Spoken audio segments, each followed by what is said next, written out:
Finally on. Soundboard. We're on. Hey, ballers! Welcome to If These Balls Could Talk. I wasn't paying attention, John. I'm sorry. Hey, ballers! Welcome to If These Balls Could Talk, where we talk about the latest in sports, tech, and pop culture. This is Mark, and along with John and Pete. As a kind reminder, if you like what you hear or see, please hit that subscribe button. Tonight, we welcome back to the podcast Kate Fawkes. Good evening, Katie. Hello. We're back. This season 5, guys. Woohoo! And we're totally not rusty at all, guys. Not rusty at all. Totally not rusty at all. Yeah. No rest. No rest here. I was hoping I could produce this time, but I'm still not ready. So many Am I babies. seeing certain things? Is John frozen?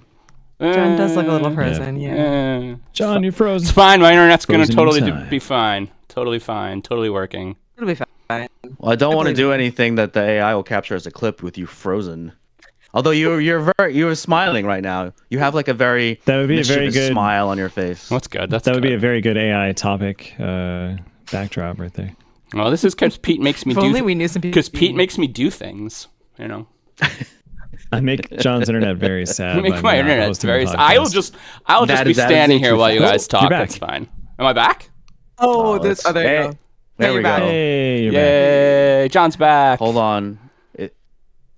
But the video is not caught up to your audio. It's fine.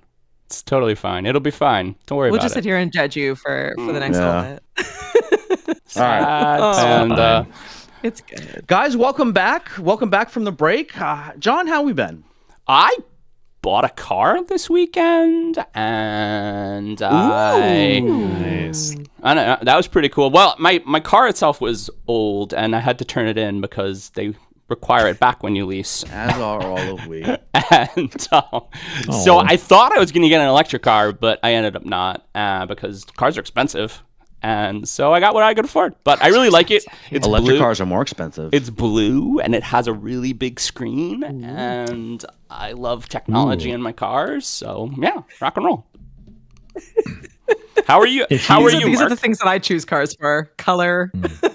Yeah. Don't you love, like, we look forward to, it has a big screen. I know, exactly. Yeah, you can plug things into it.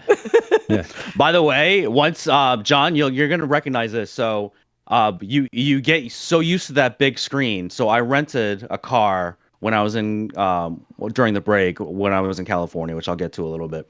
And that car did not have a big screen. And I was like, oh my God, I don't know how to use this car now. How does it drive? Yeah. Where are all the screens? Where are all the screens? Anyway, Where have my all the break, screens it was great. Yeah, where have all the screens gone? I spent a little bit at home at a little staycation. Then I also went to California to visit a friend who just had a baby. She lives just north of Los Angeles. So I had a lot of vitamin D that particular week. It was great. And then I come home and we had a giant ass snowstorm All the vitamin D Sucks went here. away. and a giant ass rainstorm. Yeah. Sad panda. And it makes me want to move to California. Pete, are you sleeping yet? Are you sleeping yet, buddy? No, of course not. That's good. Sleep is Yeah, for the Pete, weak. how are you Pete. doing? Stay strong. I know Surviving. it's not really part of this, but give us an update on. Come on, Mark. I missed that clip. It should be baby warning. Baby watch. Don't worry. I'm going to put it in post. It's going to be great. It's fine. I think, well, to give you an idea, I don't know where my phone is. I got home, there was a screaming baby while feeding, and I still don't know where my phone is, and Steph's calling it, which I'm getting on my watch. And you can kind of see how my brain is working right now. You're like, Or that's working. how life That's all I is. need to Parenting say. vibes. Yeah. I slept almost 6 hours last night. It was incredible. That is incredible. I was just Wow. marveling at how handsome your son like a is. record. I was showing Jamie the pictures that Steph sent me this morning. He's very cute. He's a cute little kid. He was a cutie. Yeah. Turn your phone off, John. You're Well, doing as a we show. mentioned, Katie is our guest, and yes, John, you're doing lots of noises in the background right now. Anyway, fired. let's get to know our friend Katie a little bit better. Mrs. Fawkes, most of our listeners know that you are our inspiration for starting this podcast, and we like to focus on some of yours. So please give us a little snippet of how it's going in the exciting world of podcast hosting, promoting, and educating, and maybe give us a little tidbit of what's to come with the VHS Club, the Flow, and all of your other various projects. Oh my goodness. Great question, Mark. Look at you guys. I'm having a blast. So the Flow podcast is we've been doing for a year and a half. I do that with a co-host who works at What's up, Ecamm Doc? with me. What's up, Doc? He has taught me so much, and it's been so unbelievable getting to have on some of the top names in podcasting and video production and people who own all of the cool podcast tech and tools and everything out there. So I've been just soaking in all the information.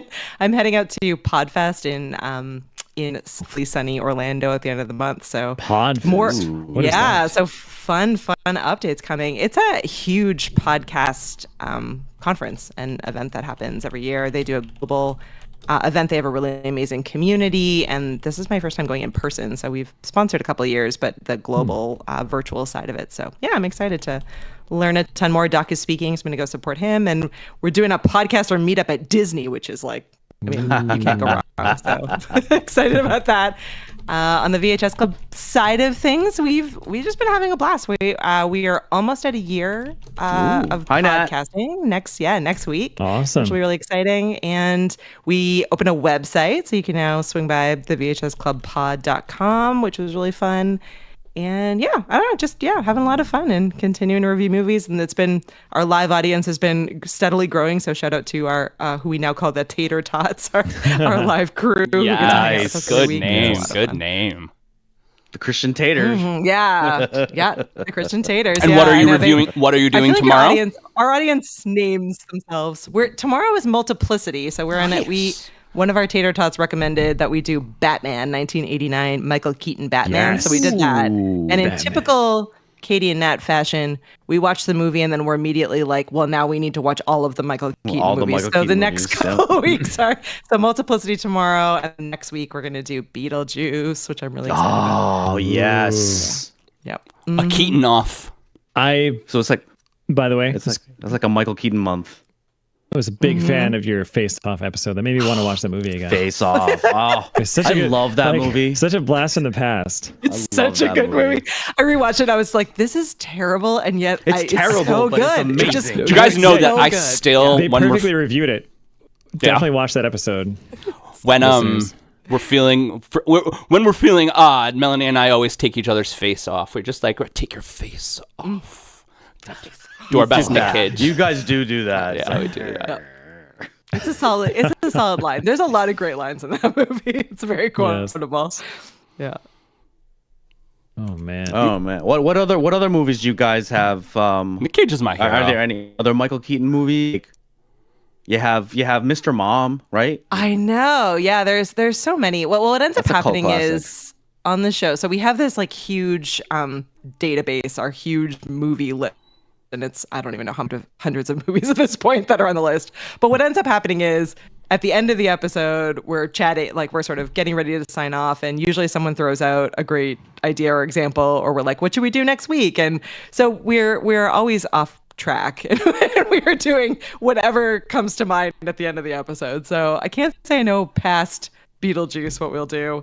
But yeah, I don't know. It's been a lot of fun to just kind of live choosing what the movies are. But this is the best way, though. Things a little ad hoc makes it a lot more fun. I'm gonna need to check in for Beetlejuice too. Oh yeah, I'm excited for I think I'm excited for The sequel. The sequel. Oh, that's right. They're doing a sequel. How? Yeah. And Michael Keaton is reprising his role as well as I don't know. Winona Ryder. Interesting. Yeah. Michael Keaton has I taught do us, like though, a that he's sequel still when a great it's actor. when it's OG cast. Yeah. He's an yeah. amazing actor. Yeah, he is. Holds up. Straight up. Wow. Like, what's his face? Mean Girls is coming out with a sequel too. I don't know how I feel about the Mean Girls. Hell yeah, this sequel. week. We I don't know yet. We may talk John about sent, that. John sent that along as a question, and I Yes, we I might. gave that some thought. I was Very well might talk I about don't know. Hey, we're not going to get in that too teaser much. right a little there. teaser in the Teaser. episode. All right.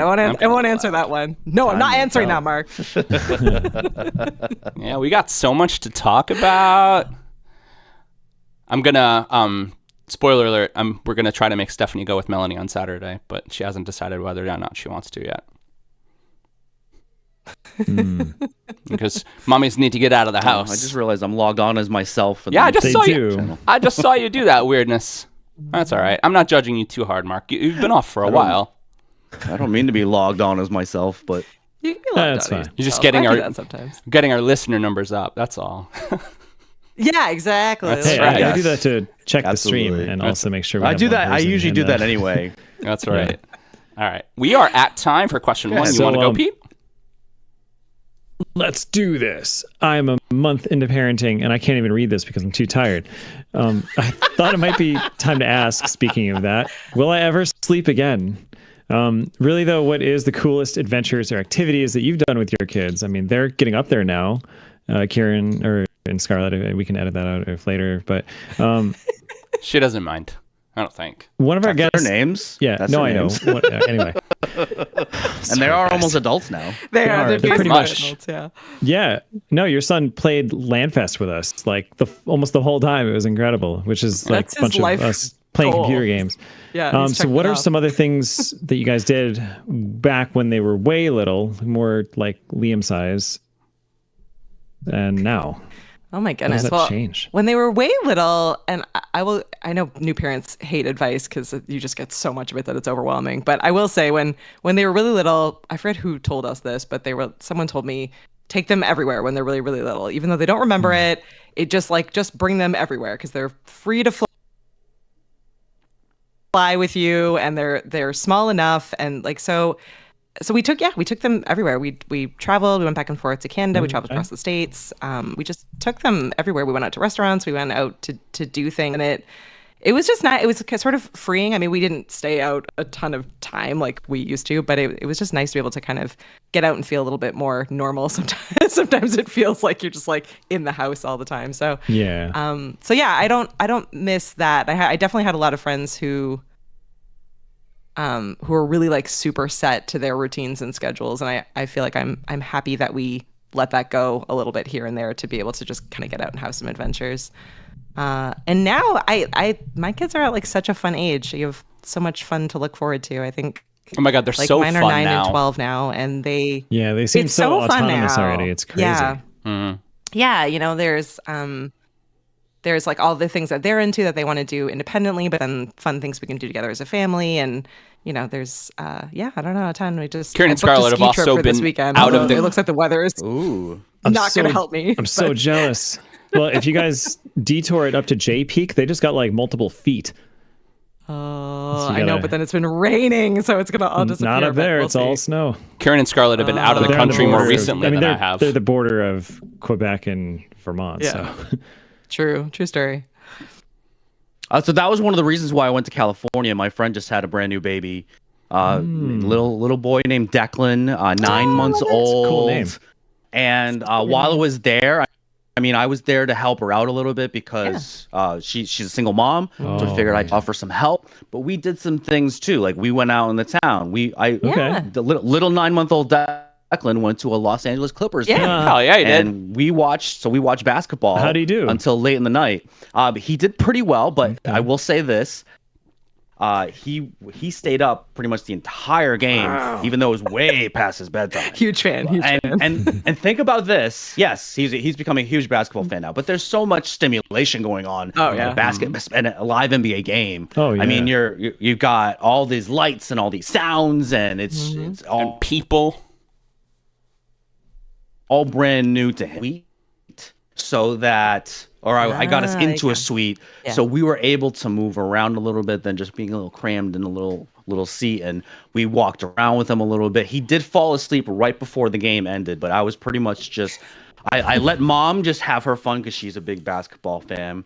So I took little Declan and I was just rocking him back and forth, but I made sure he wasn't facing the game or any other kind of stimulation, and he just gradually fell asleep. But he did pretty much stay awake for the whole game, which was kind of impressive because I fell asleep, I think, Amazing. at halftime. Rock and roll. Great job, Uncle Mark. Oh yeah. yeah. Yeah, way to do that. That's the one thing I feel bad about me visiting her, though. I think I completely screwed up his sleep schedule. I mean, definitely. Like, At that age, obviously something important. he'll get it back. It's fine. Yeah. He doesn't Solvable. actually have one. It's a lie. Yeah, it's I know. Yeah, I think so much of that is for the parents to like reclaim that level of normalcy more than it is for the actual kids. But No. yeah. There is no sleep schedule for Liam yeah, you're fine. at all. He's so It's little. still early. It's He all doesn't good. have any circadian rhythm yet. What is that? Declan sleeps through the night though. Like was sleeping 11, Okay. 12 hours while I was there. So He's 8 months boy ahead of you, though. Pete. Oh. Yeah, I know. he's far ahead. Hey, you know what? This is giving me hope. Yeah, exactly. Hang on to it. It I gets believe- Give me better, something to man. look forward to a It little gets bit. better. But he's at such a better. cute size right now, though. I know. Well, he yeah. was. Exactly. He's rocketing up the size. So I didn't know this, but month 1 to month 2, they go from like the 50th percentile goes from like under 9.5 pounds to like 12.5 pounds. It's a Wow. huge difference. Yeah. And Liam is definitely doing that right now. He's like, He's a good eater. it's so funny. Yeah, almost too good where he's screaming because he wants food all the time. Nothing wrong with that. Yeah. But Yep. he is now will no longer fit into any pajamas that were too big for him 2 weeks ago.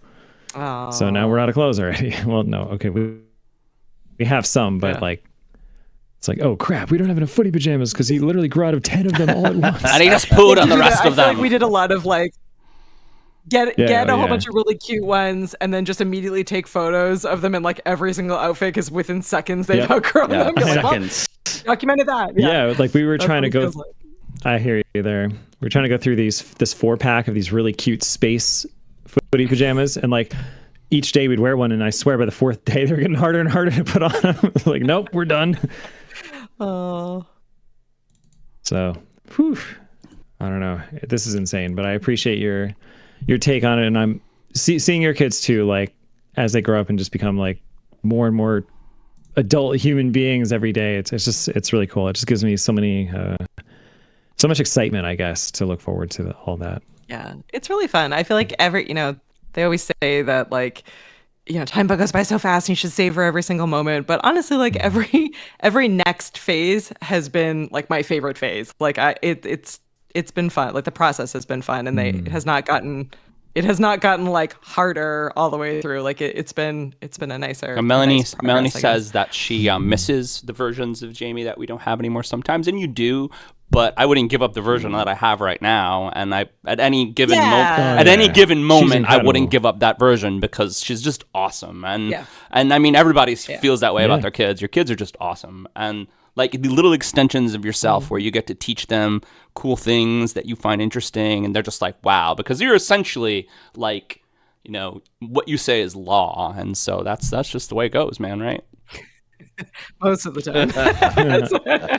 And then not that they want to listen, but if you say that the sky is green at 3 a.m, they're gonna believe you. Because why wouldn't they believe you, right? Mine might ask me for references. Mine are in research phase. They're like, wow, well, you need to verify everything. You could be lying. Anyone could be lying to us. Anyone could fantastic. be lying. And our final they're grown up with the internet. interview question for you, Katie. So I have some insight. You're scheduled to go on a fabulous craft weekend in the next coming weeks with my wife, and I thought it'd be neat to talk about the event. Also, besides 3 a.m. drunken beating with strangers, what's one of the craziest things that's happened there? Oh my goodness. Okay, well, so my favorite moment. Oh shoot, I left it downstairs because I didn't anticipate this question. You left the moment downstairs? I left the moment downstairs. No, I was going to give you a show and tell, but so the majority of the fun of scrapbooking weekend isn't so much the scrapbooking; it's just the ability to actually be crafting with people that you think are awesome and all working on projects together, and then getting to go out and have meals and go out and head out into town a bit. So a few of us, including John's awesome wife, got to go out into town. And in typical Katie fashion, I think I had like half a drink too much. I was not fully Katie. I was Ubering, so I was totally safe. But we ended up in a CVS, which is a pharmacy if you're not from this part of the country. And I impulse bought myself, without fully even being aware of it or remembering it, this like gnome notebook that I was very sure that I was going to craft into a recipe cookbook in the moment. So that's my favorite moment. I did actually turn it into a cookbook, which is why it's a bummer I don't have it to show you. Katie, that's awesome. But yeah, that's probably my craziest moment, and it's still one of my favorite things. So there's scrapbooking for the win. Scrapbooking for the win. I think the idea of scrapbooking with your friends and in a big table in a big room, but the idea of just like at any moment you're doing that, a crazy woman could come down and do something like across the street, across the table. I just like wild. You guys have really crazy. Yeah. It's nice to be able to. God. As parents, it's nice to be able to just like, the benefit of this is you can just leave your stuff and get up and walk away. Right. So like, I feel like at home, you always have to like pick up the stuff and put it away, or like someone bumps it or moves it or steals your scissors or something goes like awry. Whereas in this space, scissors. People are always stealing my scissors. Well, I swear to God, Melanie's most scissors. unfavorite thing about crafting is part of the fun is to put your stuff out, right? And to organize it and to put it out and have it all out in front of you. Yeah, exactly. And by the time my poor you can leave it all out. my poor ADHD wife is done with that, and it's taken however many hours it's taken to get ready to craft, she doesn't have any more time. And so like me, unfortunately, she decided to marry someone with a little bit of anxiety and a lot of OCD. I'm just like, you can't leave it out. Oh God, why is it out? And so it's rough, right? She never gets to get the full experience.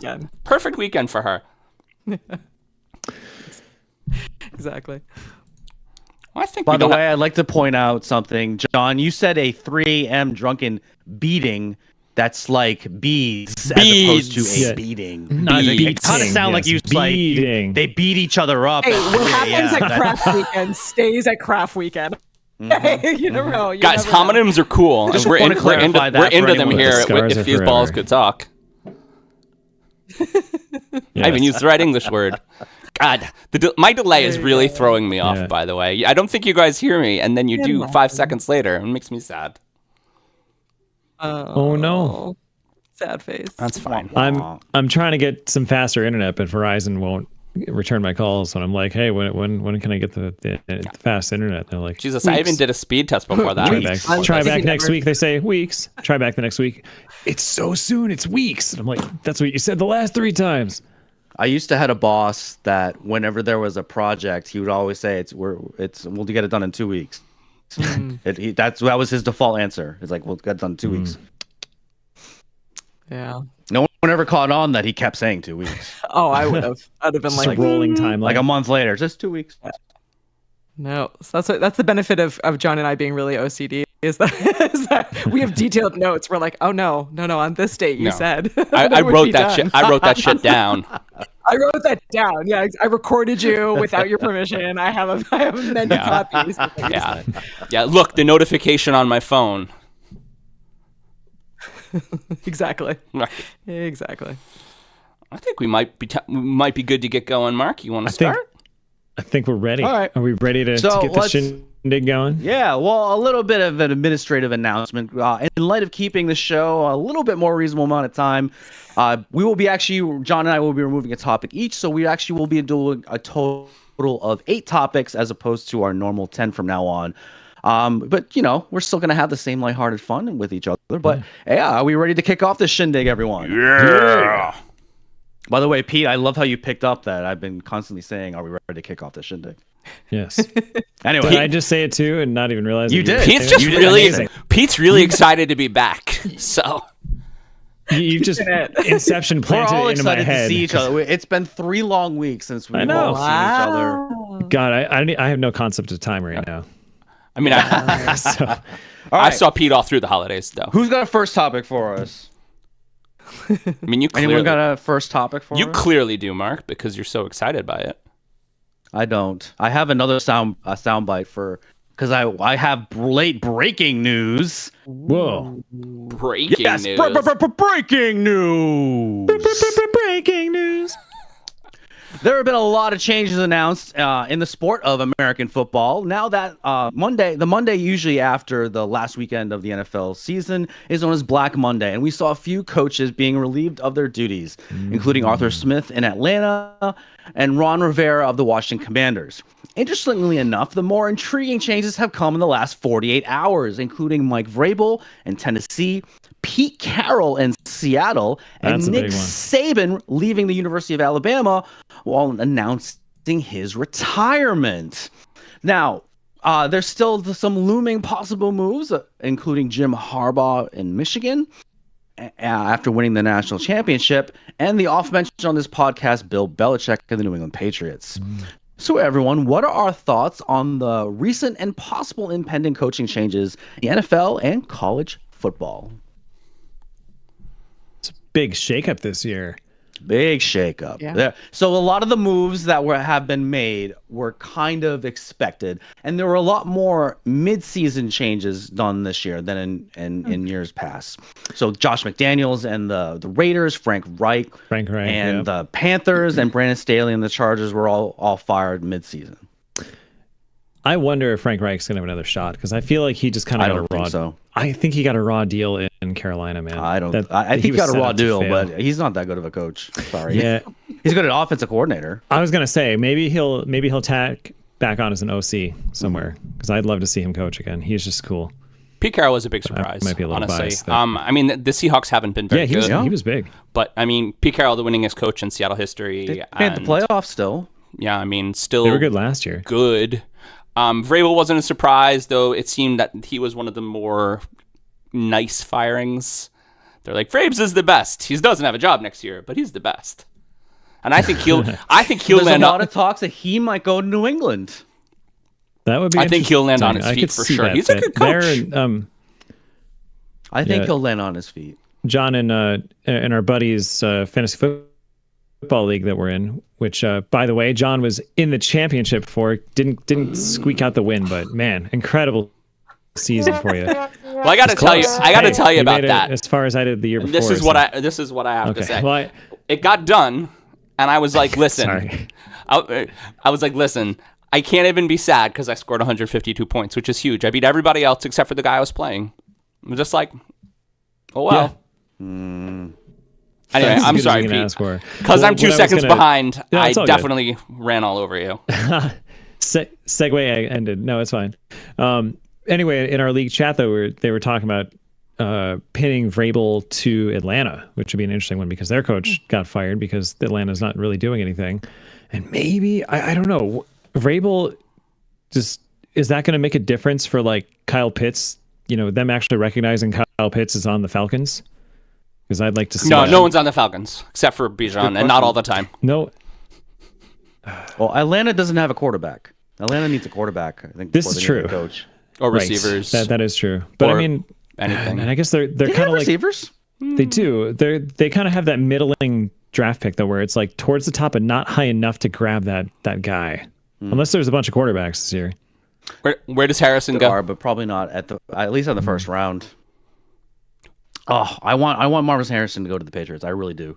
Are they picking high enough to get Marvin Harrison? A really good wide receiver. Of course they are. I think they have either the second or the third pick right now. Dude, Patriots have lacked that top talent wide receiver forever. Forever. I mean, he's the best wide receiver in probably the last five drafts. I mean, Marvin Harrison is a game changer for anybody.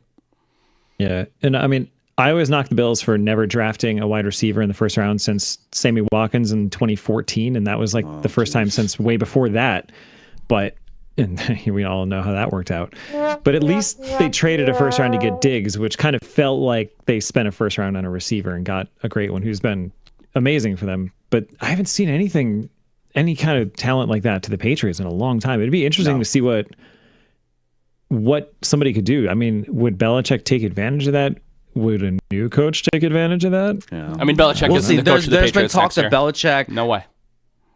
Well, there's been talk that Belichick is willing to give up his GM duties, but still retain the coach. There's a lot of talk going on. That's the only way I could see that working. Yeah. But I mean, it's been so long that Bill Belichick has been the coach. I'm sure that Katie knew that Bill Belichick was the coach. I do, yeah, right? I do. Yeah. I still live in the Tom Brady Bill Belichick world. Tom Brady. That's pretty much everyone in Patriots Nation still lives that Tom Brady in the Tom Brady years. Yeah, he's still on the Patriots, right?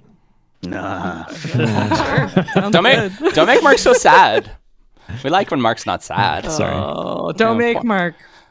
Don't make that's Mark all right. cry. I've been crying a Argentina. lot this Patriots season. I mean, you should. It was That's sad. how I feel being a Habs. Do you feel any better? Like I said, no, that's true. Every hockey season. Hey, see, the been a while Giants. since his- have any The goodness. Giants beat the third string of the Eagles, so that was good for us.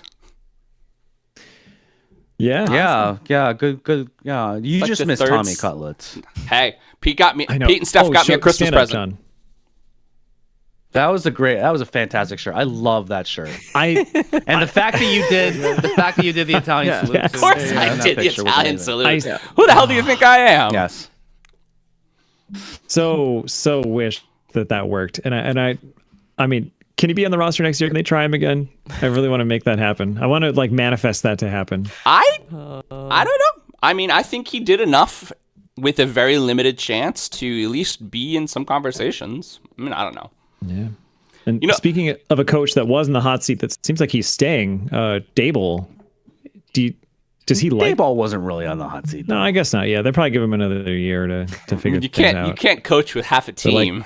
Jesus Christ, what the fuck was he supposed to do? Yeah. That's true. All right. And when you have like that Ole of an offensive line that just like let all their defensive players They go. fired all their Yeah. offensive line coaches, so that was cool. Yeah. You know. So, I had a question for you guys. Does Pete Carroll deserve to be in the Hall of Fame? Yes. Ooh, that's a great question. I would say. Well, I'll let you guys answer first. I think he does. He's got a good amount of wins, and he's made a couple Super Bowl appearances and won one. I think so. If they just would have run Marshawn Lynch Run it on that in. one play, Run it in, man. it'd be a Just lock. run it in. Yeah. What? Were we at Dan and Kate's? Kate, were we at your place for that Super Bowl? I remember it, but I don't. Maybe We were at a trying to Patriots remember. Eagles one at your house. I remember that. That was the one I that. just remember that was the one that went the wrong way. Yeah. We don't talk about that one. Yeah. We won't talk Yeah, about that that one. was. We that don't was talk. something. We don't talk about Bruno. This is why I'm not allowed to host anymore. We don't talk about Bruno. All right, we are at time, It's funny friends. though. You look at. Okay. What were you gonna say, Pete? Because I have to find my We're out of question. Time. It's all right. I can find my question. Okay, while John's looking for that funny? question, isn't it crazy though how it was so like chaotic and not working for Hulu then, and now look at us. You have exclusive games on Amazon Prime, on Peacock, Yeah, on everywhere. Paramount Plus, on ESPN. Yeah, one of the NFL app. playoff games I mean, going to be on Peacock exclusively. Peacock Bowl. They did another I one like still that too. feel I like think. it's not. It's still not. I don't know. It's Well- both better and way worse. It's worse for accessibility, but I will say the Prime ones and the Peacock ones, the quality is fucking amazing. Yeah, that's fair. 4K HDR, and all the stupid silly graphics where they're like, well, take a look at how many touchdown passes he's had in the last 6 years, and you see these silly CG graphics that go, they're all in like surround sound. I'm like, whoa. I love me some AWS graphics, baby. All right, let's get moving. Yeah. We're going to talk about this forever. So, as we have now previewed, almost 20 years after Tina Fey's original movie, Mean Girls, premiered in theaters, well, it's back, you guys. Fey, now 53, is bringing a reimaged and reimagined version back to the big screen based on the 2018 Broadway musical with a brand new cast. The movie stars Angourie Rice as Katie. You've seen her, but I couldn't tell you what you've seen her in. Renee Rapp as Regina George, reprising her role in the Broadway musical, and she's from things like Sex Life of College Girls, which actually was pretty funny. I'm gonna butcher this name. That's a great show. I'm gonna butcher this name, but Oli Caravallo, and Oli Caravallo from Moana. So Moana's in this movie as Janice, as well as many others up and coming stars. And so, are we needlessly excited for what should just be another IP reboot? Why do we think Faye, who's normally very choosy about her projects, is rebooting it? And is it because the real lessons in Mean Girls are still important 20 years later?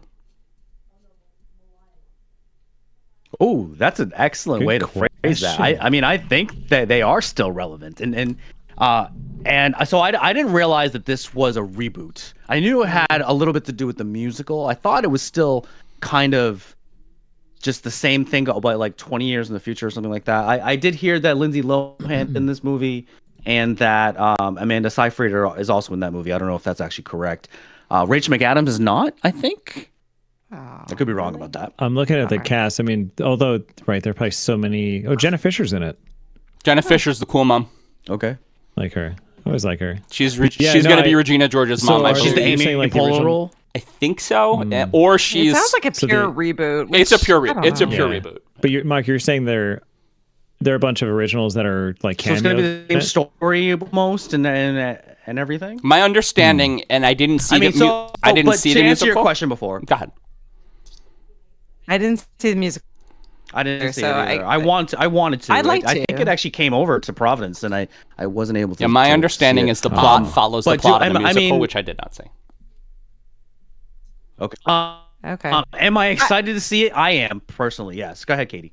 I was just going to say, I struggle with this because my honest answer is that I would absolutely love to see the musical on stage. I hate the idea of them rebooting it as a movie. Like, if you want to learn those lessons, they're still applicable and really well acted and really well produced in the original movie. And there are so many other ideas that exist out there that they could turn into a movie. So I don't know. I'm a huge fan of theater, and I'm all about like going out and seeing a movie being turned into a musical or into a theater production. But I don't know. There's something weird about like a sequel is one thing and a prequel like that's kind of fun, but just to fully redo it, I don't know. Reboot. Yeah. I don't know. I totally respect, like, I think Tina Fey is fantastic. Yeah. I'm sure it'll be a good production. I'll probably watch it, but I don't love the idea. I just feel like there's so because it's based on the musical, does that mean there's song and dance numbers in this as well? I just Googled that, and it does not seem like it is a musical per se, just a reboot. Oh, okay. So like kind of a missed moment. I don't know. Like just I mean, if there's a musical, I'm still excited to see it.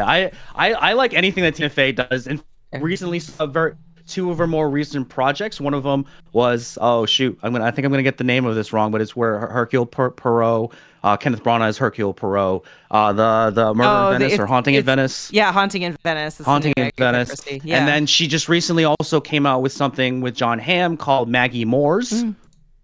Which that was a mystery thriller having to do with a couple of murders of two women, both named Maggie Moore. Huh. Ooh. I like both of them, and I don't know if I liked it because they were good movies or just because I pretty much like anything that Tina Fey does. It's so fun, and you know what? You just saying that makes me feel like a bit of a hypocrite because I do love the updated Agatha Christie, but like movies, and you know, people have done Death on the Nile, you know, in a plethora of ways over the last, you know, who knows however many years in both miniseries and movies and TV shows and whatever. And I still like that, but I don't know. I don't know. I would love to see some of like.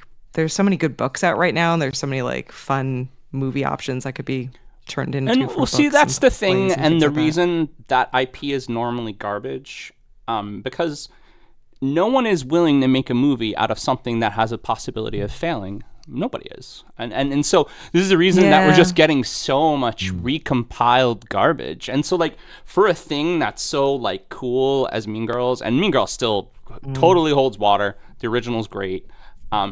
For it to be remade seems just like a missed opportunity. It's just like something that we don't really need, but we kind of maybe want. Yeah. Yeah, that's a good way to put it. Yeah. I thought this was a sequel and not just doing the musical or doing the movie over again. No, it's just I would have been really interested in seeing that school 20 years later. Yeah, same. I think it's a missed opportunity in that it's not a sequel. Well, what's also really interesting too is they got a bunch of the cast for. Yeah, what's her face? Tina Fey and Tim Meadows are reprising their exact roles, and so they're being the same teacher and the same principal. Right.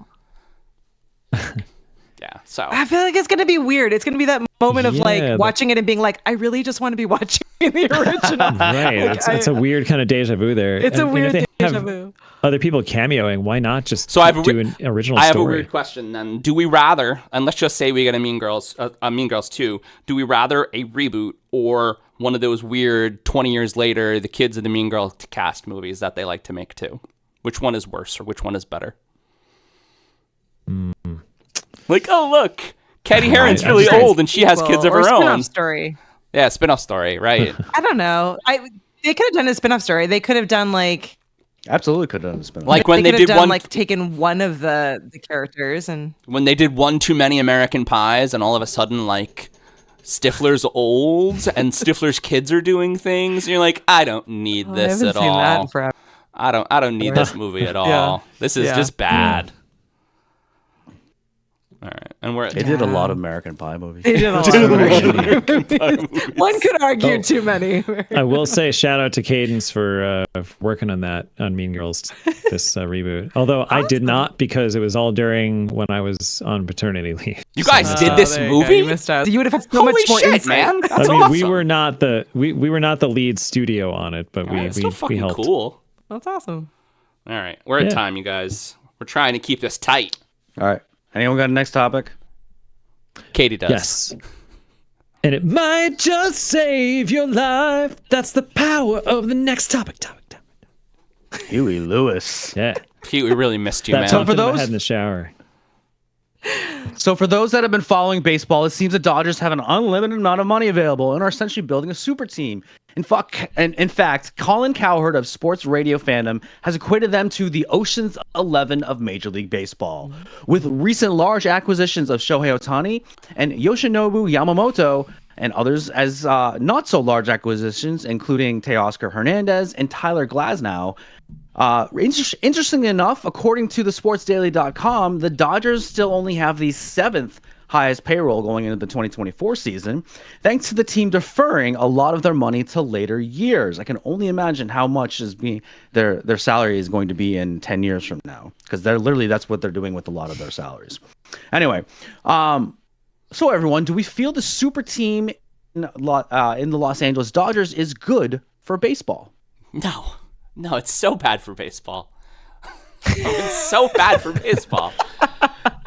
This is one of those things where you look at a rule, right? And so they're following the rules, but maybe they're missing the point a little bit, right?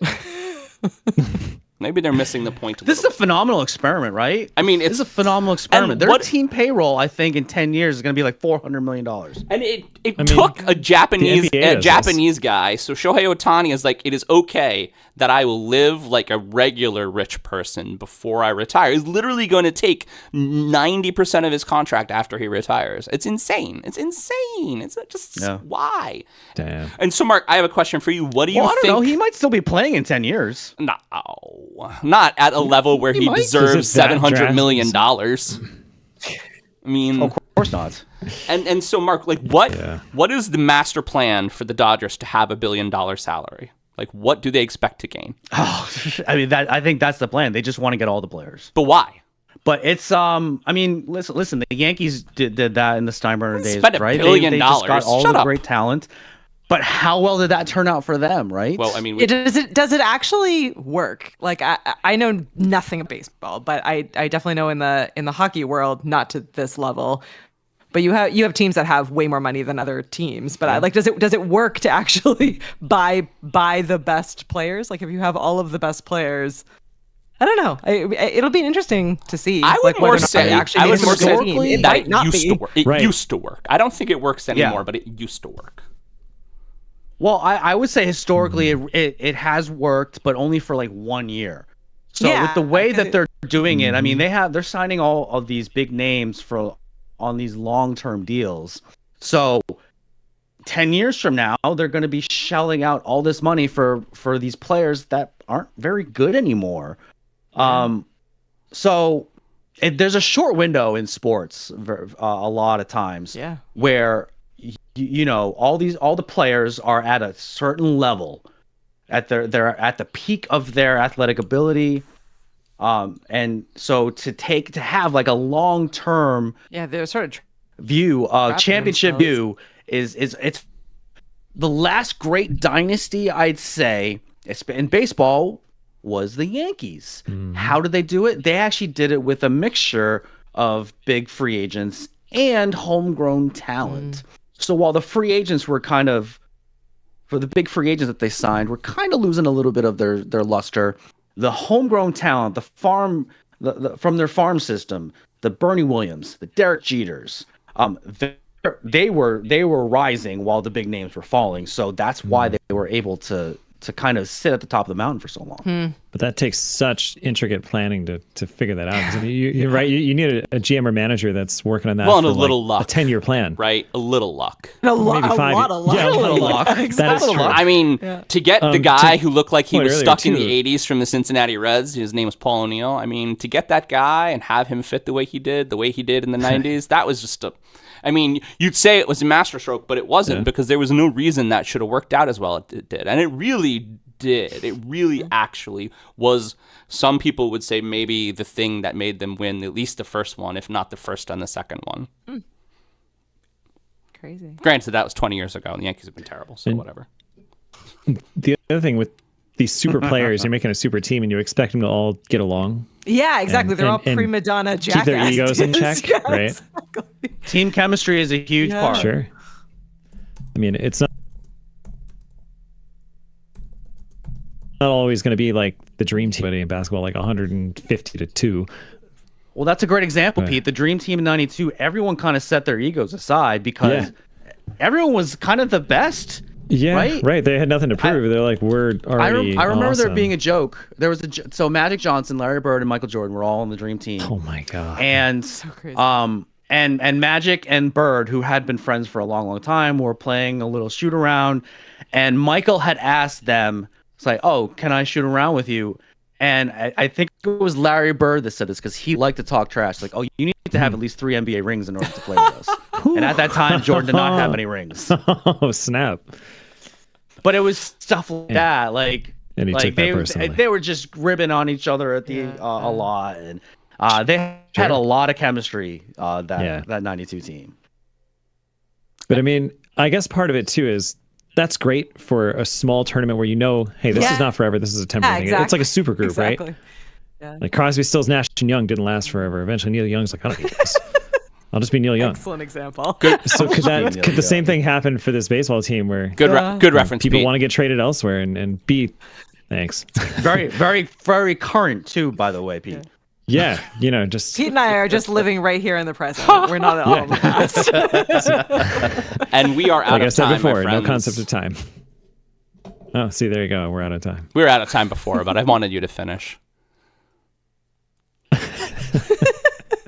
That's all right. All right. Does anybody have a next topic? That's actually pretty good. I'm going to go with that. All right. So Kate, you can introduce this one. Use that one. I'm going to use that one. On New Year's Day this year, the unbelievable happened, you guys. Steamboat Willie Mickey Mouse entered public domain, and AI image generators have never been so fun. So now, Dun dun dun. now that's the only Mickey that's now public domain is the one from 1928, and newer copyrights of Mickey Mouse still haven't expired, and the trademark associated with it, to my understanding, is still in effect, saying you cannot use Mickey Mouse in a way that misleads consumers into thinking your work is sponsored by Disney. So in a world of AI image generation, as major figures like Mickey Mouse start to become public domain, what is the future for art, and for that matter, creativity? What fun things do you want to create with Steamboat Willie?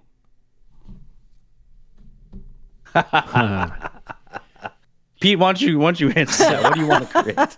I know that the day the copyright expired, at least 2 or 3 horror video games with Mickey Mouse as the antagonist suddenly appeared and were released. Perfect. Like the day that it happened. So these people have been bold. anticipating this for years, right? It takes a long time to develop a modern video game. I gotta tell you, man, Steamboat Willie is a little creepy. It's exciting.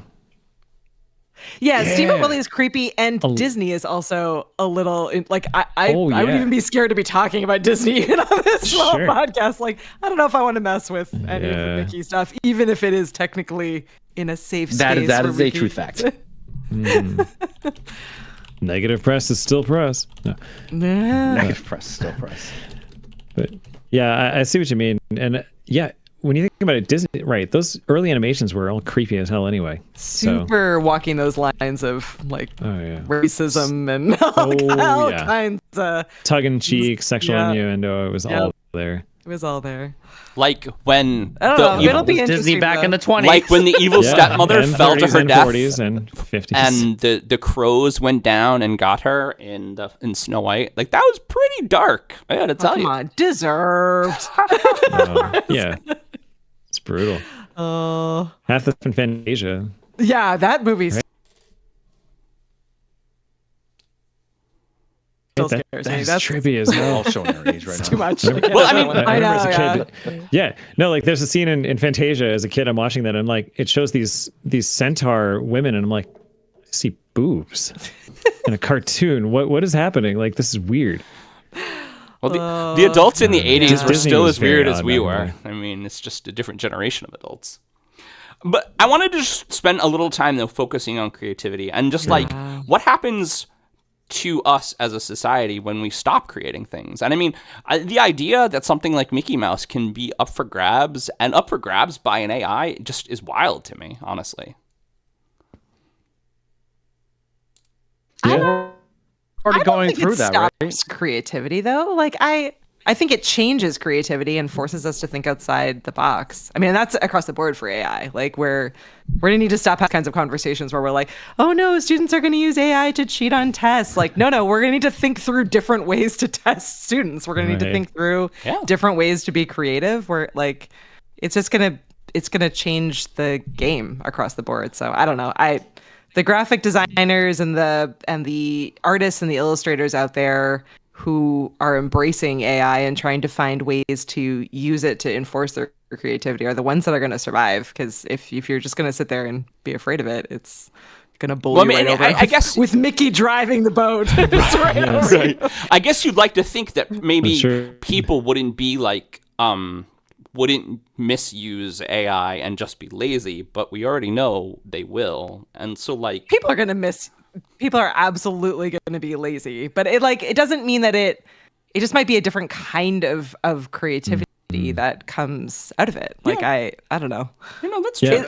It levels the playing field. Like it has been interesting to see. I haven't played a ton with I've played a lot with like ChatGPT. I haven't played a lot with any of the like art AI tools or illustrative AI tools, but I don't know. I think there's a creativity in thinking through like it's a different way of creating, and it levels the playing field for people who like me are not like cannot draw anything, have no semblance of artistic skills. Well, the generative can fill now in create Photoshop is things really with cool. prompts, right? Yeah, Like that's yeah, really you cool. can yeah. you can bring your imagination, right? The thing that's in your Yeah. head, you can now channel that into existence through Yeah. this thing, which is really cool.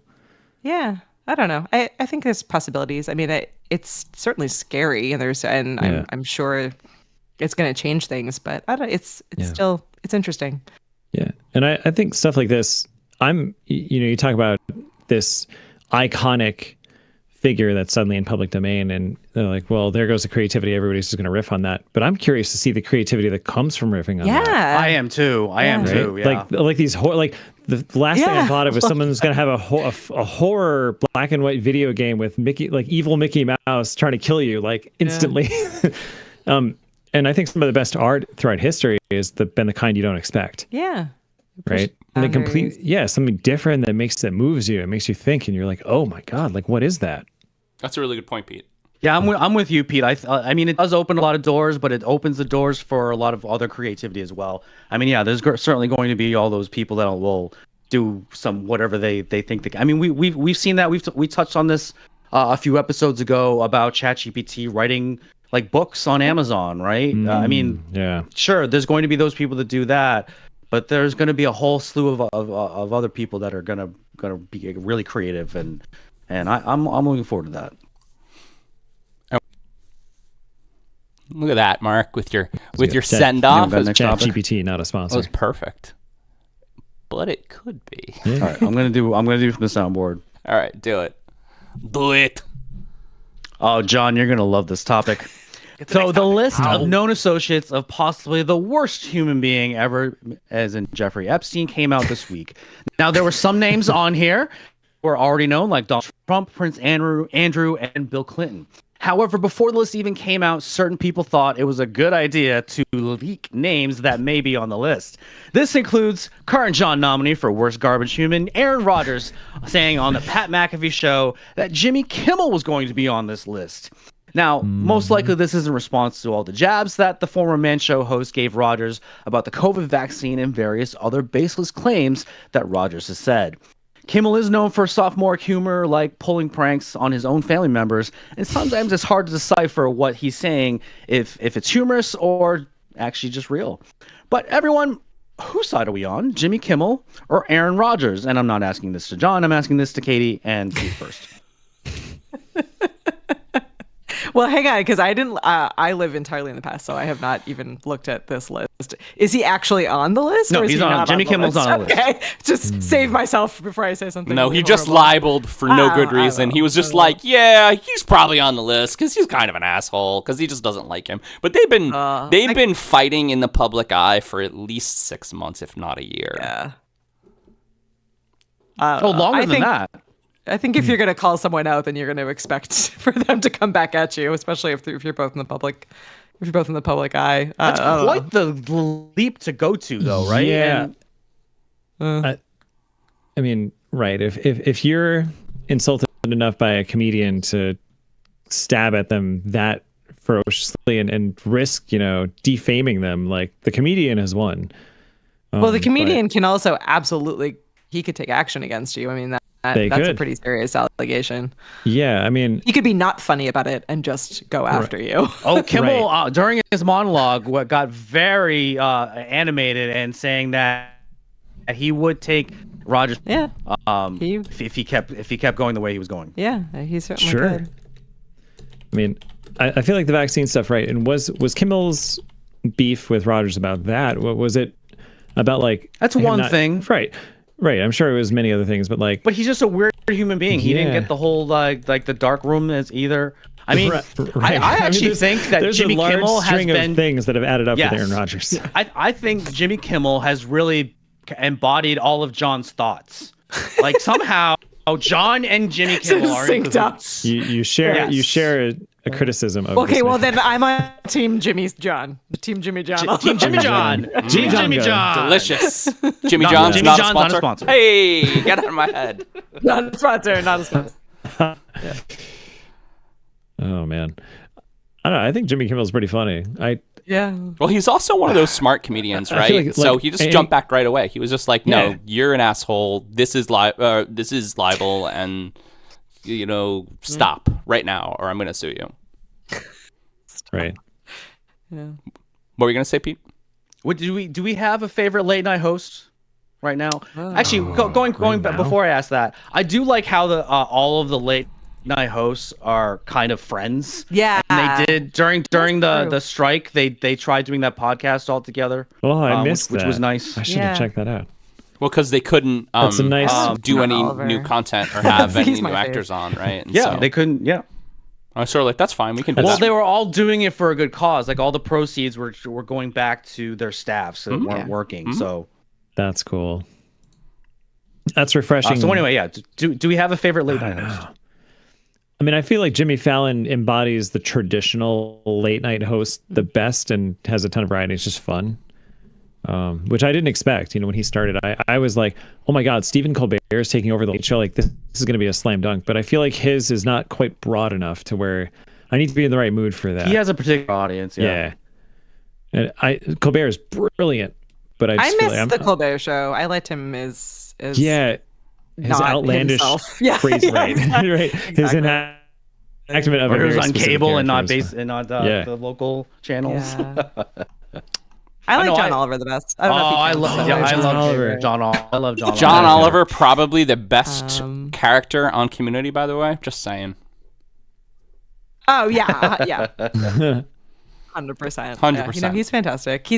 I like the self-deprecating humor. Oh yeah. I miss Conan. I miss Conan. Conan was good too. I mean, he still has some stuff on. Well, he had his TBS stuff. His podcast I is check into that. so Steph and good. I used to watch him all the time. His podcast is right now. The only reason he doesn't do his show is because his podcast is just as successful. Like, it's ridiculous how good it is. If not more It's a lot so. cheaper to do the podcast. Yeah. Well, yeah. When you He's know like, I have everyone- 3 full-time staffers. Every- Everybody shut up. Yeah. And then I talk to all my friends. Who Exactly. Who's all of your favorites as a kid? Still Conan. As a kid. Yeah. Conan, really Conan watch then, Late Night as a Conan kid. now. Letterman was mine. I didn't. Liked his humor. I don't know if I really was like super into it. I think I started getting like more into late night when Jon Stewart was coming into The Daily Show. Daily Show. Oh yeah. Okay. But I mean, I loved clips from Conan. I was more of an SNL person than a late night person. That's all right. They can coexist. They can go, yeah, they can coexist. True story. I just got to say before we're done, We've that Aaron Rodgers gonna say is a we've horrible avoided- person. And and this is just I proof. was like, we almost made it. This is Go just back and proof close that We list. almost made it. of my year-long Just in case opinion. anyone was not aware of what John's opinion on Aaron Rodgers is. Yes. My year-long opinion We of tangented so someone far. should take that bridge we troll almost and missed it. throw him back under his bridge because I don't know what he's even doing. Do you remember what happened with Podcast is Sam Altman not when sponsored. after you went on your soapbox? You remember what happened I with did. that? I did. I wouldn't be surprised if the same thing happened. Let's with get Aaron it Rodgers. going. Oh yeah. Let's get it going, man. We got to save the Jets, you Real guys. quick, does he play Operation next Save year? the Jets. I mean, he has to. They have to play him. They spent all this money and all Is he this gonna press do and more all than this 4 time. plays before he? No, because he's old. Magic Potion? He's old, and magic potions aren't real. know. Aaron, magic potions aren't real. But we saw it though. It fell right out of his bag. It was right in the field. Well, we didn't see that it worked though. I mean, we Like, saw his True. magic potion that he thinks he's taking. Unicorn tears don't fix your ACL. I mean, it's just no. Yeah. Stop it, No. Aaron. Kate, did you see that? There was like a clip did of not. somehow like Aaron Rodgers like tripped or something fell out of his bag, and I swear to God, it looked like a magic potion from The Legend of Zelda. Like it was the I spherical kind of love decanter, that. That makes me with- like him just this much. just, like with the just cork like this. preposterousness. Perfect. I mean, Yeah. It looked I mean, like if you're something gonna out be of a video crazy, game. you might as well embrace unicorn tears and video game beliefs. I mean, I'm in. Did you hear like the Mario level up noise? Yeah. when it Yes. came up? yes. He essentially incredible. guaranteed that he would play this season after getting an injury that takes people out for at least one, if not more than one season. And he got Achilles at age 39. and or he 40, got it that's probably damning. one play into the first snap of a season where he took all the Jets, all the poor Jets money, Fourth- and the Jets were a Fourth play. up and coming team. The Jets had all this young talent, and he's like, "Fuck it, guys, I'm Aaron Rodgers. Let's sell the whole boat. We'll be great when I'm here." And then he didn't play the whole Yep. season. The Jets were terrible. All right. To be fair, it wasn't Aaron Rodgers' fault that he tore his Achilles. Was it? Might have been the magic potion though. Yeah. Was it, Mark? No, I think it was because he spent so much time doing all these pre-hype media things and blitzes, and It's true. instead of stretching his Achilles Yeah. before the Alright. game. But he didn't All right. let the scary defensive lineman almost take his head off. No, it's Leonard Floyd, by the way, All right, former Ram. Let's move on. All right. We're gonna move on. All right, let's find more Katie. Let's find more Katie questions. Next topic. Nice job, man. Nice job. Proud of you. All right, so I don't know guys, what that- I was making that up congratulations. as I went. They've done it. They've invented cable television. We have reached the peak of civilization. With every streaming platform currently listed as unprofitable messes, and some of them actually losing a lot, namely Peacock being pleased with a $3 billion loss in 2023, and Max, the network formerly known as HBO Max, becoming a complete, actual lifeless mess with no top shows coming back till 2025. Service bundling has actually become a thing again. And so the most notable service bundle that is out there right now, Verizon is offering a bundle of Netflix and Max with ads, and Apple and Paramount are in talks to create a bundle, and Disney is opening content access to Charter after a blackout this fall. What are our thoughts about streaming bundles, and where are we headed to consume our media in the future? So I actually have the Disney bundle that has Hulu, Disney Plus, and ESPN Plus. Mm-hmm. Now, I actually looked into this because I don't really use ESPN Plus at all. I have been looking into the pricing of this lately. I'm interested in your thoughts. It's like it's cheaper for me to keep them than to just get the new bundle of Hulu and Disney Plus, because I also do the commercial free. So okay, they make it really complicated. Yeah, they do.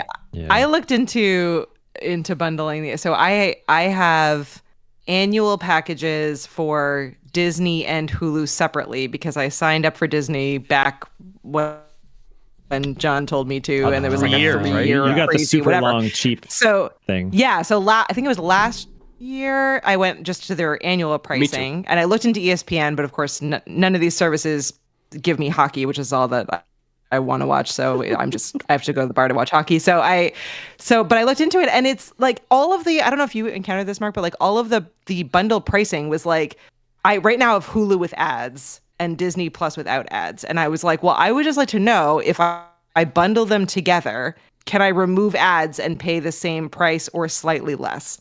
And it was next to impossible. Like, it was like, do you want both of them with ads? Do you want both of them and ESPN? It was just like, I just want these two services without ads. What is the price for the annual price? It was like, nope. And then on the other side, I have Netflix, which I've had forever. And right now I'm paying for like all of my extended family to have access to Netflix.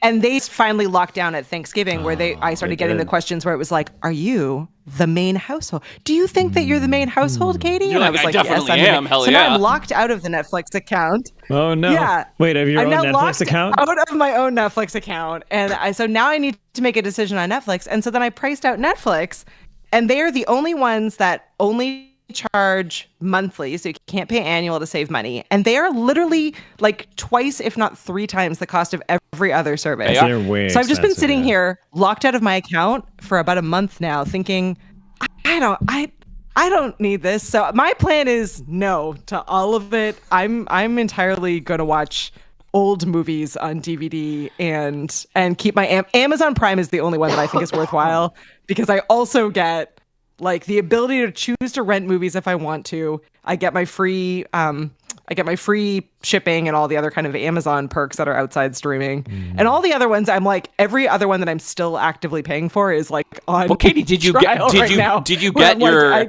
Amazon F off email where they said, even though you pay for Prime, I did. And most of the stuff on Prime isn't free. The free stuff on Prime now, ad supported.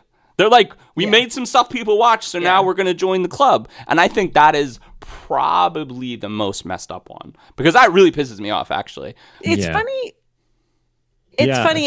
And Dane feels this way, the same way as you. I am actually not even kind of bothered by any of the ads. Like, I'm okay with paying less and getting ads. What I don't want to have is, I just don't like the idea of being tricked. Netflix makes me the most angry because they're like, you have to pay monthly. And originally we said you need to add on the highest level plan because you need multiple screens. So I was like, all right, fine, I'll pay you the highest level plan. I'll have multiple screens. And they're like, just kidding. Multiple screens doesn't mean that you can have other family members. It's only multiple screens within your own house. And you're like, well, I don't need that. Like, I just want this thing. And they're like, oh, well, if you want this thing, now it's 5 times the cost. Yeah, we had talked about new that. Programming, and, like same garbage programming. They had said in their investors meetings that they would lose daily streams because they were literally kicking people off the platform by doing this.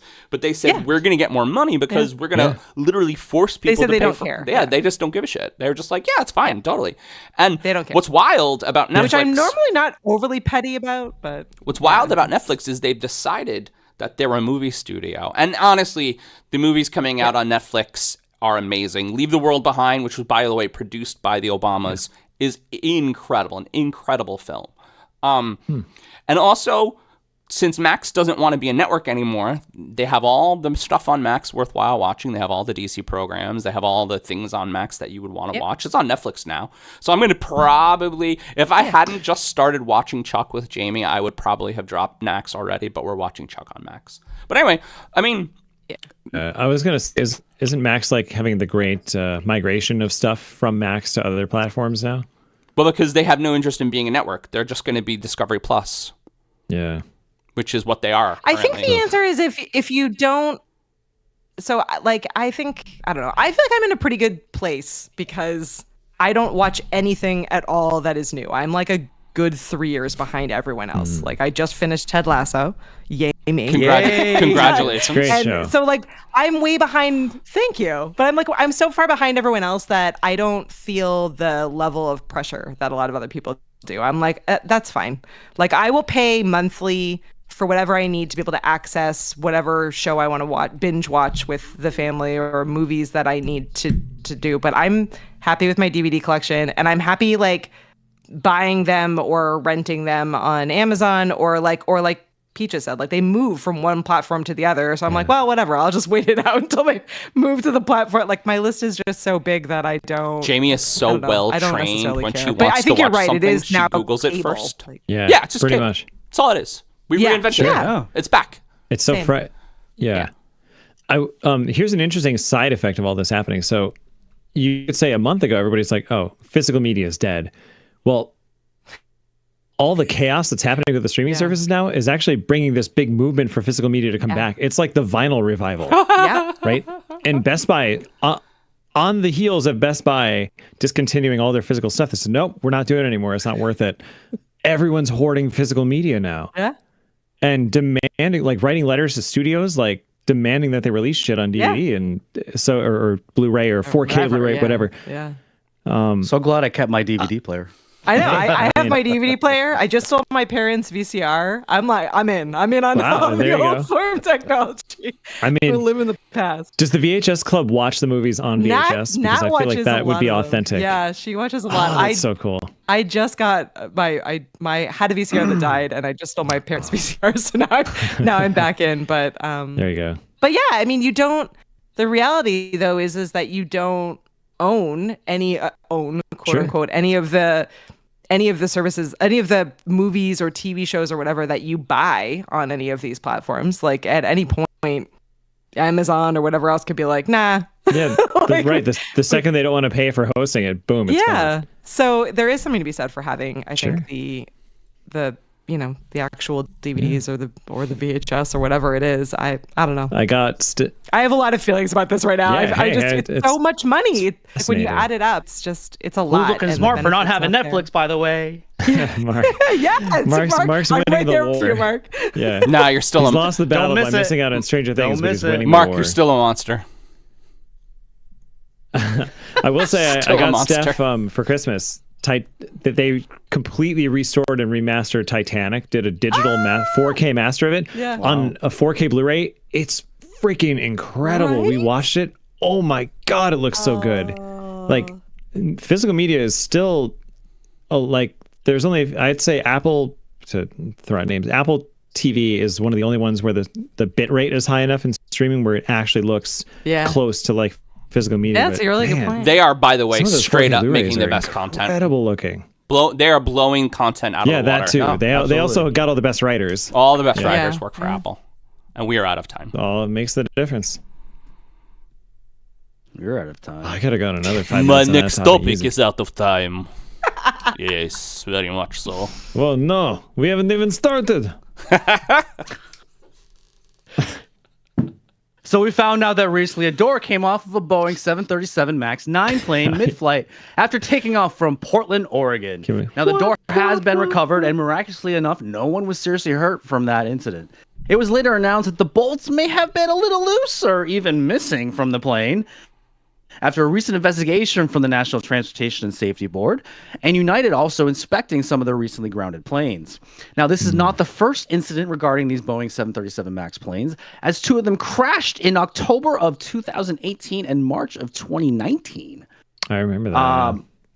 It was discovered that a safety protocol forced these planes to go down. And that they have recently changed that. But, so everyone, should the FAA allow for the Boeing 737 MAX 9 planes to fly again?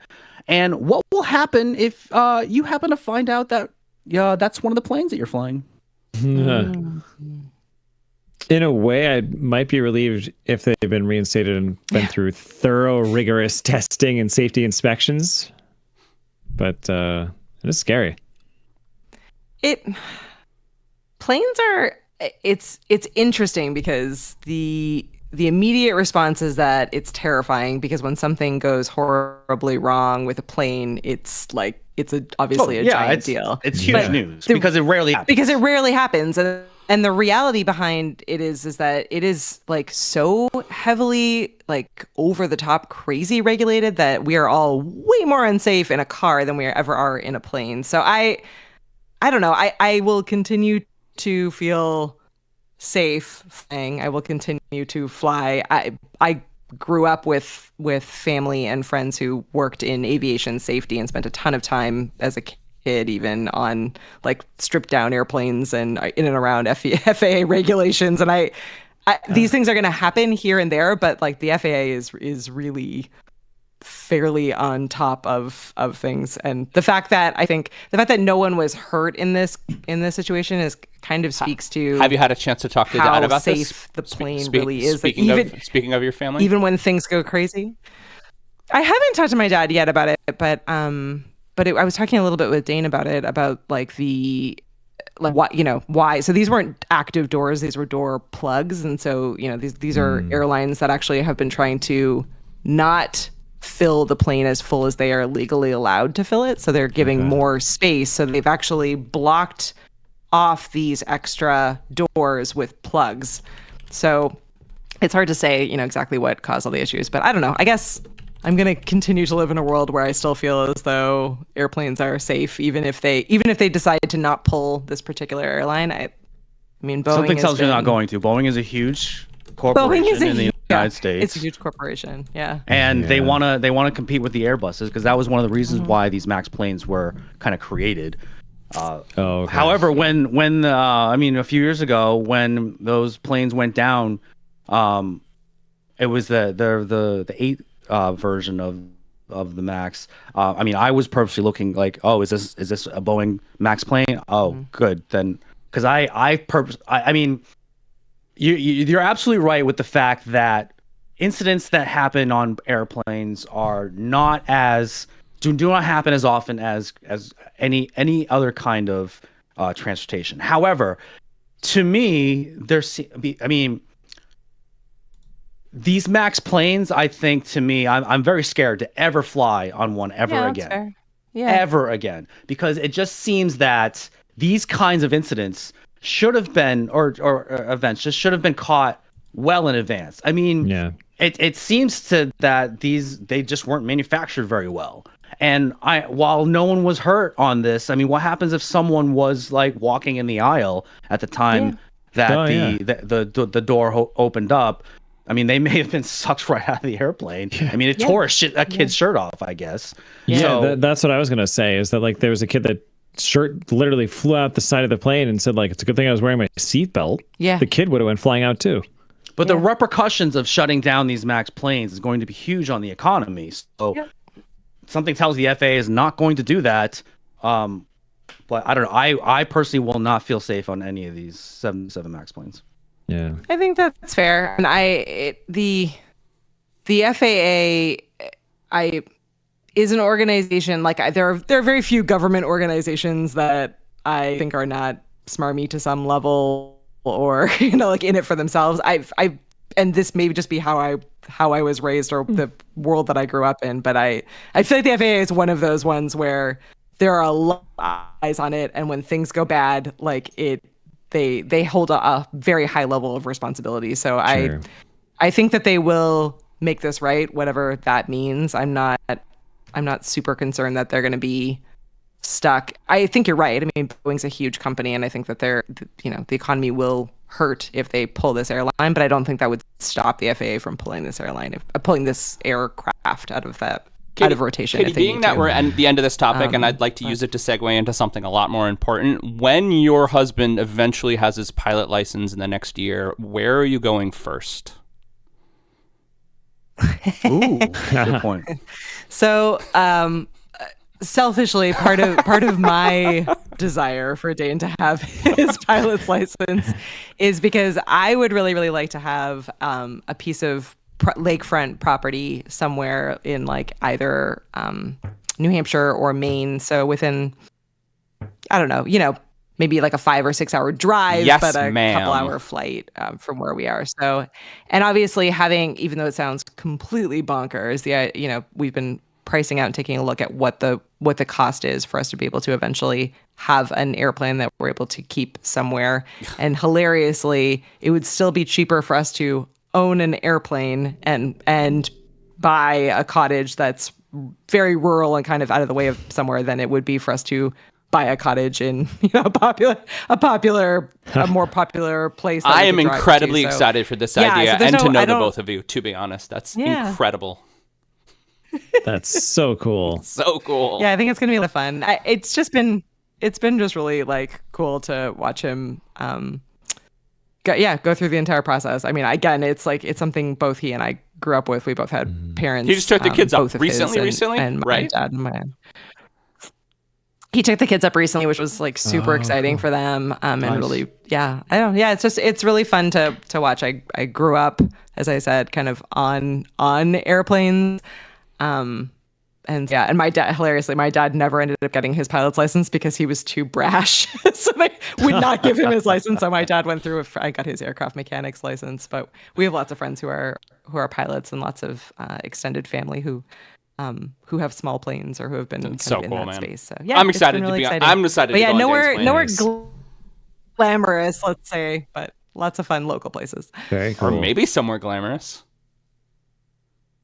Maybe, yeah. I guess you got a plane. You can go wherever however much fuel you That's got. right. True story. What planes does he fly? Oh my gosh, you're gonna Just ask me Cessnas or like plane other? Hey, questions. Dane, type it in the chat. I know you're still here. Yeah. Is he in the chat? Yeah. Dane has been pass. talking to us in the Let chat. Dane answer. Are Let they Dane big answer enough that one. to fit all four of you? Yeah, so that's been the question. So it adds on cost, obviously, but the planes that he is looking at now would be ones that fit all four of us. The ideal plane would actually be one that fits 6, so that we could actually have 4 of us, the dog, and luggage. Oh, there you go. But yeah, at the moment, looking for ones that are Gotcha. that seat 4. And he's been looking. I mean, my ideal like romanticized notion would be to get a float plane, just because I think they're so incredibly cool. So But cool. that's obvious. It's a different like certification to get a float plane, and then there's other different kinds of planes that he's been looking at that again require. Those are the ones that land on different water, additional- right? Yeah. So Do you need a certification? that'd be I've driven a convenient boat. for the lake house that you buy. Yeah, exactly. Right. They just Yeah, come right. with it. Plan. All right. I don't know. I've driven a boat. It doesn't seem that hard. By the way, Katie, I'm I sure want to do a lake house too. There you go. definitely All on my right, list. we're all in. We're gonna get a big compound. I know a And real then estate fly agent. and then land and then boat our way to it. Mark's going to sell us property Yeah, by exactly. Taylor. I know a real estate agent. Yeah, there you go. We can go by Amazing. Tay-Tay's house, right, Mark? Absolutely. Oh yeah, Absolutely. I'm looking a little bit more removed and much cheaper Rhode Island. than what that would cost. that is quite the house. Little By bit the more way, rural. Steph and I walk up as close as I could to that thing, and holy shit, huge. crazy. There we go. Yeah, Dane she's answered. got He the finally one. caught John, up. what time is it? It's time. Da-da-da-da. Da-da-da-da-da. Da-da-da-da-da. Mark looks so excited.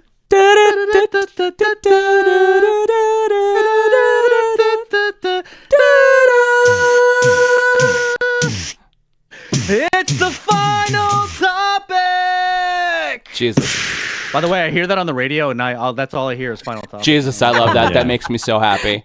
And so we're going to do one sports You're topic welcome, Europe. because it won't be topical if we wait for it. In another story out of this wild NFL season, New Orleans Saints quarterback Jameis Winston decided to run a play out of victory formation that Saints running back Jamal Williams, who'd score his only touchdown of the season.